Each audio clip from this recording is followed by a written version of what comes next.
Everyone, welcome to medallist. आज हम पढ़ेंगे इम्यूनोलॉजिकल प्रॉब्लम, जो कि हमारे बीएससी नर्सिंग फोर्थ सेमेस्टर का एक टॉपिक है। स्टार्ट करते हैं।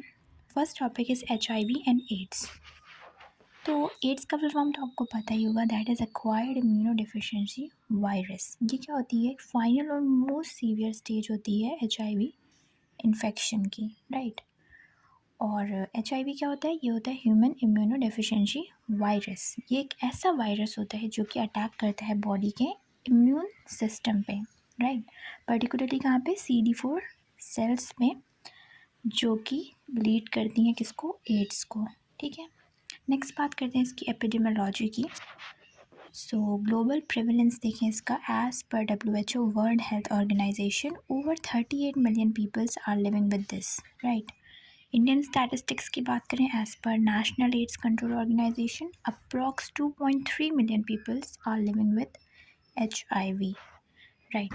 फिर अगर बात करें किन किन पीपल्स को रिस्क होता है HIV होने का, man to man who are having sex, female sex workers जो होती हैं, right, who are engage in this, people who inject drugs, जो पीपल ड्रग्स लेते हैं, whether it may be IV और एनी रूट।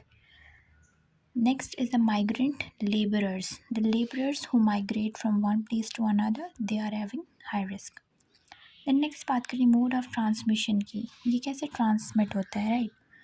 ब्रॉडली देखें, sexual transmission, blood transfusion transmission, sharing contaminated needles, mother to child transmission and occupational exposure, ये सारे veg होते हैं। तो सबसे पहले सेक्सुअल ट्रांसमिशन किस वजह से होता है? If the people have unprotected sex.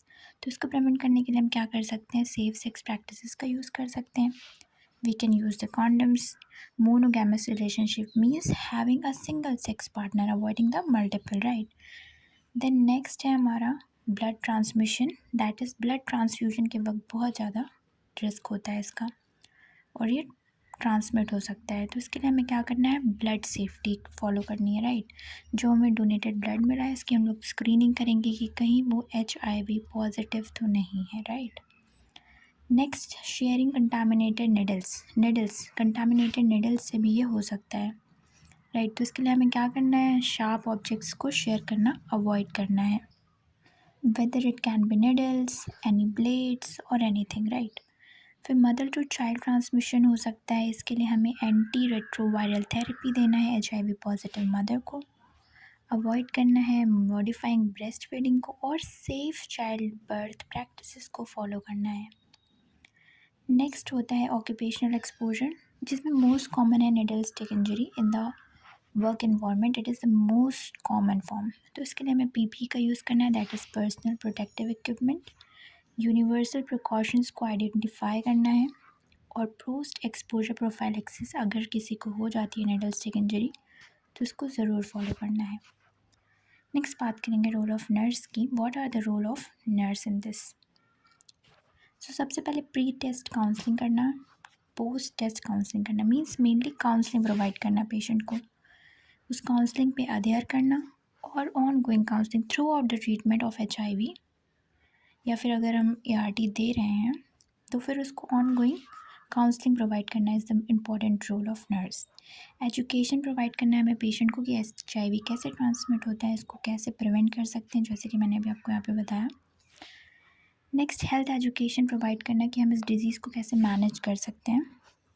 Next, home care guidance and support provide करना है, पेशेंट को emotional and psychological support provide करना है, as some people treat this at stigma, तो ये सारी चीज़ें नहीं होनी चाहिए, we should avoid that. Community and research linkages करने हैं, और ICTC means integrated counselling and testing centres के बारे में भी हमें पेशेंट को इन्फॉर्म करना है। नेक्स्ट टॉपिक है national AIDS control programme, that is very much important. तो नाको क्या होता है? नेशनल एड्स कंट्रोल ऑर्गेनाइजेशन होती है, जिसका क्या वर्क होता है?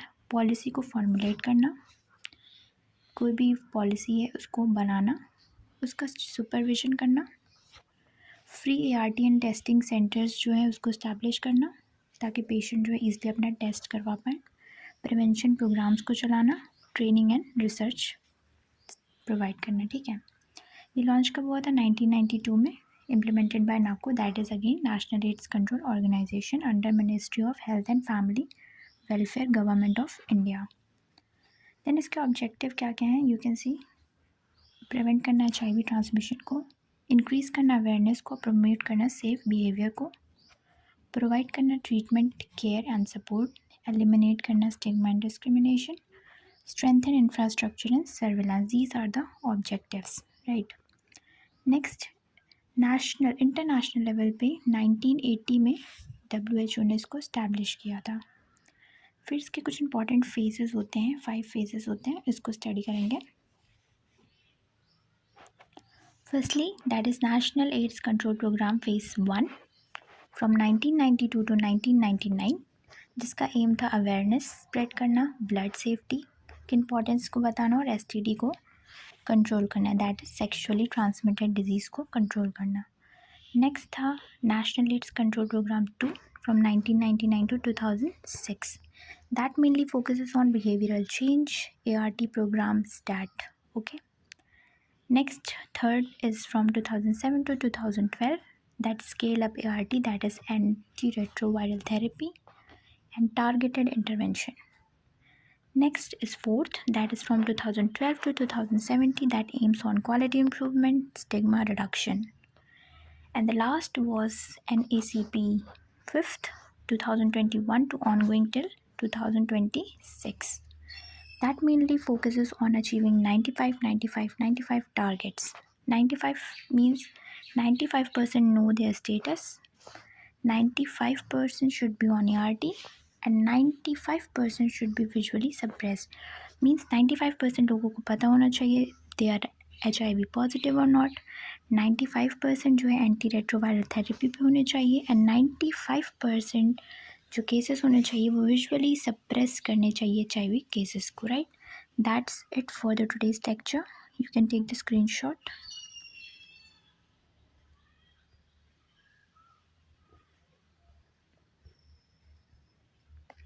Okay, so thank you so much for watching this till now. I hope this helps.